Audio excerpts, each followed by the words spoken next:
So as we saw in the book of Amos, this day of Yahweh, this day of the Lord, which has been so eagerly awaited, will not in fact be a day of triumph, but a day of dark destruction and despair. Zephaniah 1, verses 15 to 18. That day shall be a day of wrath, a day of trouble and distress, a day of calamity and desolation, a day of darkness and deep gloom, a day of densest clouds, a day of horn blasts and alarms against the fortified towns and the lofty corner towers. I will bring distress on the people, and they shall walk like blind men, because they sinned against the Lord. Their blood shall be spilled like dust, and their fat like dung. Moreover, their silver and gold shall not avail to save them.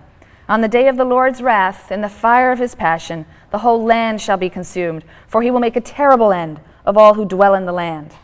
You can see why people didn't enjoy listening to these prophets.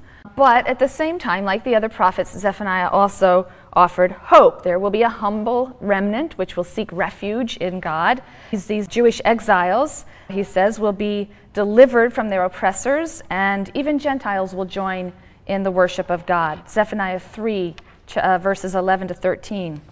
In that day you will no longer be shamed for all the deeds by which you have defied me. For then I will remove the proud and exultant within you, and you will be haughty no more on my sacred mount. But I will leave within you a poor, humble folk. So this idea of purging the dross and leaving the pure remnant. And they shall find refuge in the name of the Lord. The remnant of Israel shall do no wrong and speak no falsehood. A deceitful tongue shall not be in their mouths. Only such as these shall graze and lie down with none to trouble them. There will also be an ingathering of any exiled. Verse 20, at that time I will gather you, and at that time I will bring you home, for I will make you renowned and famous among all the peoples on earth when I restore your fortunes before their very eyes. There's one passage in particular that seems extraordinarily joyous. It seems to announce the salvation as happening now, as present. And so a lot of scholars think that this was Zephaniah's reaction to Josiah and Josiah's reform, which seemed to him to perhaps be the very salvation for which the nation was longing. Chapter 3, verses 14 and 15. Shout for joy, fair Zion. Cry aloud, O Israel.